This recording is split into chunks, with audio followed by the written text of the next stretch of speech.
In the previous episode, I began this journey into the desert with no food and limited water. Thanks to recent rains, I was able to find a good source of water soon after entering into the mountains. I drank, filled up my bottle, and then enjoyed a refreshing swim. This pool was a real surprise find, especially at a time when most of the beaches of the world are closed. I crossed over a rocky mountain, and in the bottom of another canyon I found another good water source. I replenished my water needs and began to build a shelter to spend the night. Using branches and leaves, I quickly put together a simple shelter with a fire by the entrance to give me a little comfort to help me get some much-needed rest. I ate absolutely nothing on this first day and only slept about 2 hours. I want to take a moment to thank my sponsor, CuriosityStream, for helping to make this series possible. CuriosityStream is an on-demand platform for award-winning science, technology, history, and nature documentaries. I absolutely love the documentaries about the history of food and how early man survived on this planet. Since kids are spending more time at home, CuriosityStream is inviting families to stay in, stay curious, with enhanced kids programming and an incredibly good deal for an annual subscription. Right now, you can get thousands of non-fiction titles and kid-friendly documentaries for $12 for the whole year. That's just $1 a month. So go to CuriosityStream.com for unlimited access to the world's top documentaries and nonfiction series. And for my viewers, enter the promo code TARZAN when prompted during the sign-up process, and your membership is completely free for the first 30 days.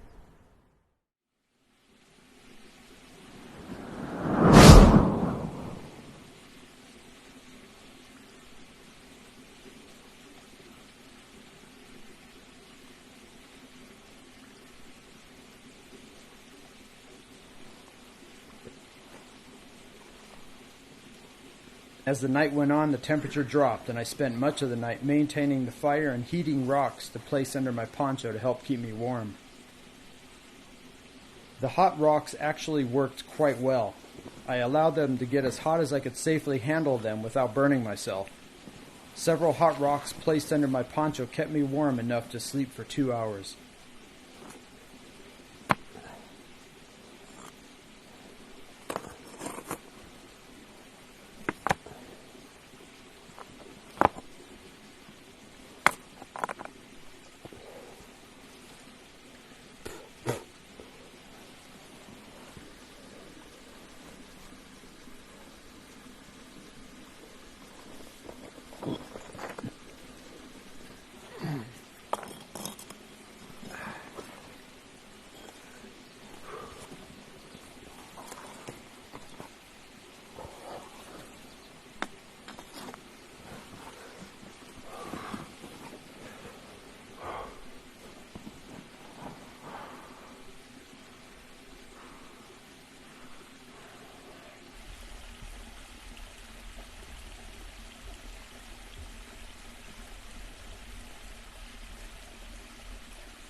Spending the entire night on the ground in the same position caused my entire body to ache.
This looks like it will be a good digging stick.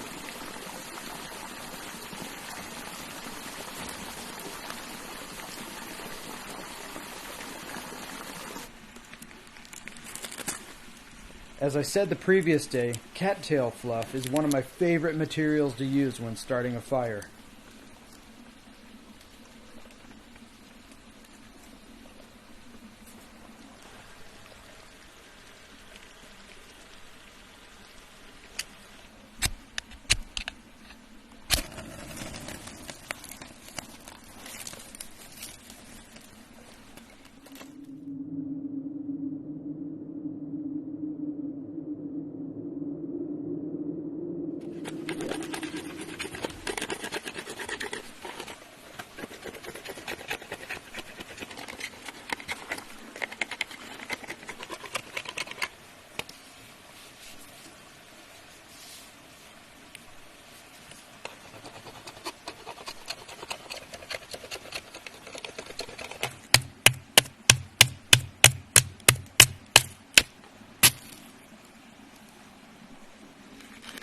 Placing the end under the hot coals hardens the wood.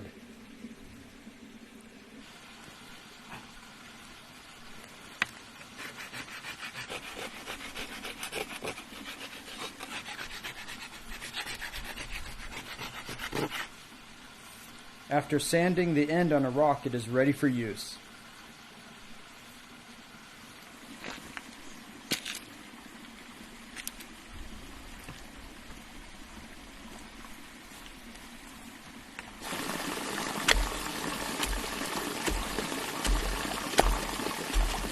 I am digging up the root and tender leaves of a young cattail plant.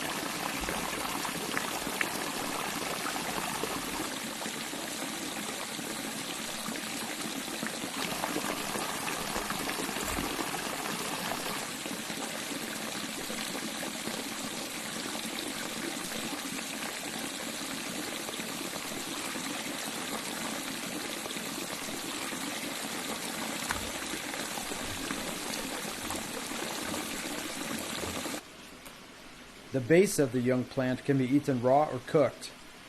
The root, on the other hand, is too tough and fibrous to eat raw and should be cooked.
I'm always searching for wild edible plants and berries. I had never before seen this berry, but it reminded me of lemonade berries, which I absolutely love to eat. Just like lemonade berries, these are also very sour and even help quench thirst on hot days.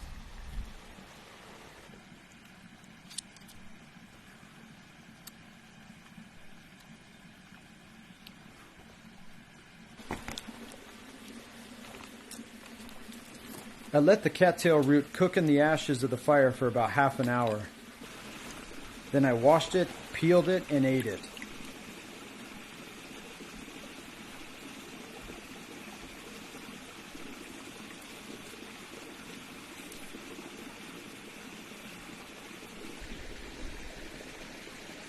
Cooking improves the flavor of the starch and makes it easier to scrape the starch from the tough fibers.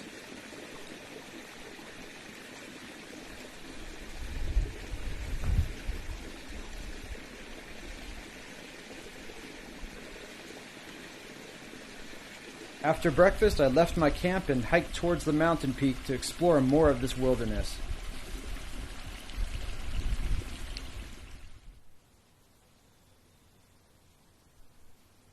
One common characteristic of this landscape is that there is a lot of thorny bushes. Fortunately for me, this deerskin provides a lot of protection.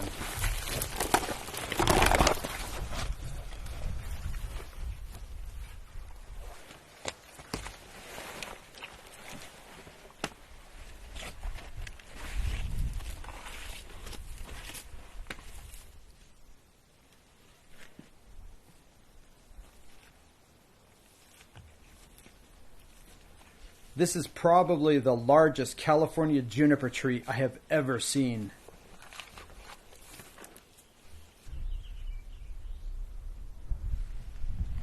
Juniper berries were a common food source for many native tribes in the southwestern United States, and they are also one of my favorite wild foods.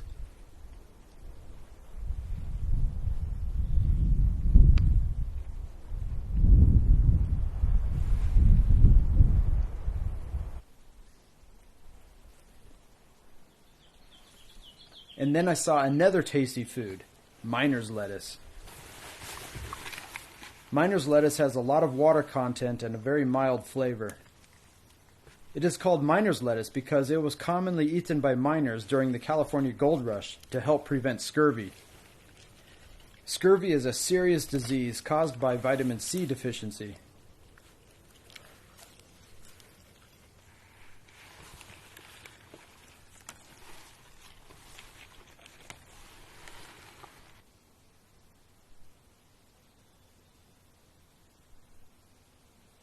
It's the middle of the day, and this shadow stick compass will help me determine directions.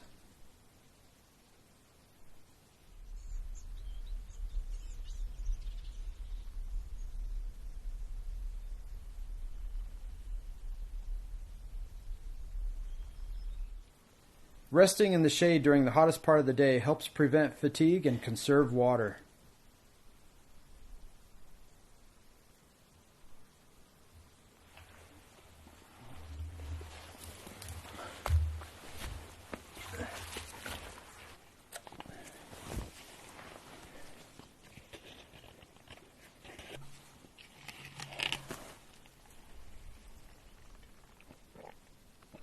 The stream is very close to here, so I can easily get more water.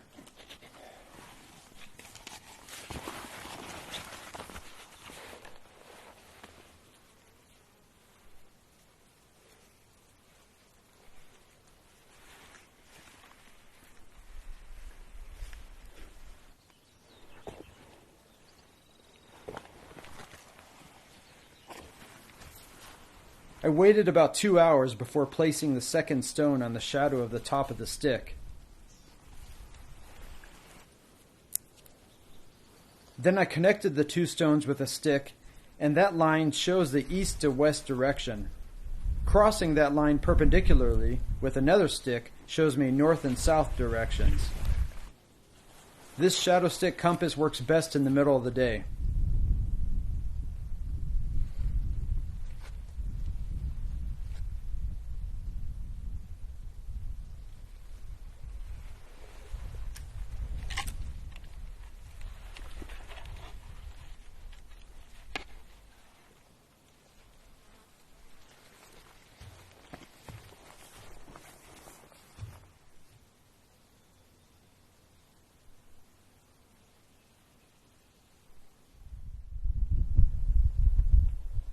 After hiking a couple more hours, I climbed to the top of this rugged peak.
The peak that I had been observing since I started this journey is still far away. I won't be able to make it there today, but maybe another time.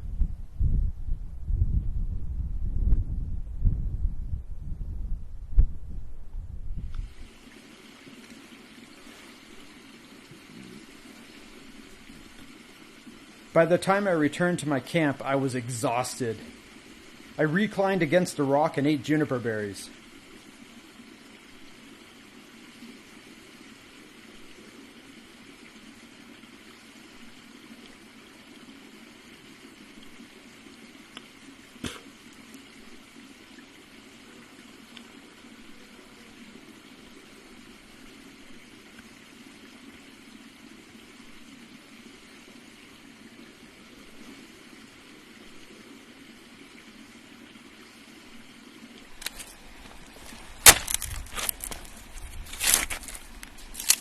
I want to be sure I have plenty of wood to keep the fire burning tonight.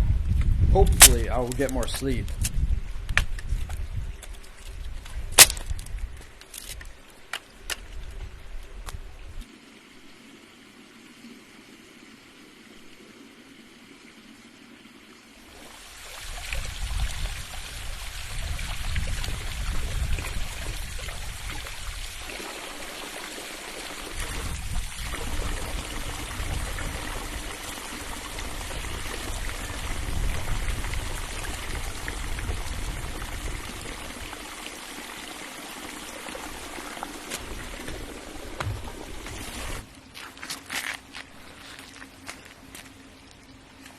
My plan tonight is to try and rest early before the temperature falls. When it gets cold, then I will start the fire and use hot rocks to keep warm.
Without the fire, the night would be long and miserable. The temperature isn't freezing, but the heart rate slows down during rest, which makes a person feel colder than when they are active during the day. Without a warm blanket, it is just too cold for me to even fall asleep. But the fire and hot rocks make me feel a lot more comfortable.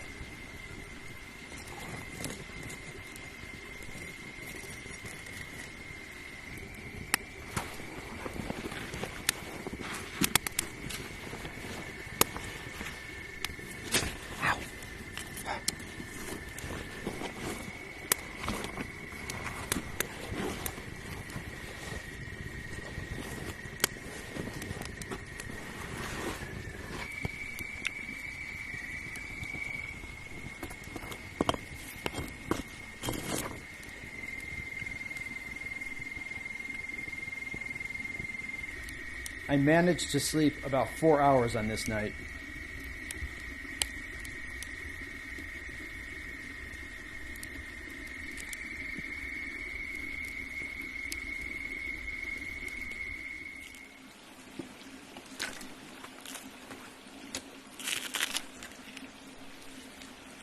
As this adventure comes to an end, I reflect on the lessons learned. The best outdoor experiences are those that are difficult, uncomfortable, and even painful. The less gear I bring, the more I learn, because I have to be more creative. I have to think, I have to investigate, and I have to have faith. What is it that draws us to the wilderness? For me, it is the desire to feel closer to the Creator, to reconnect with that which is simple and pure, to be free, to feel alive, to truly feel alive.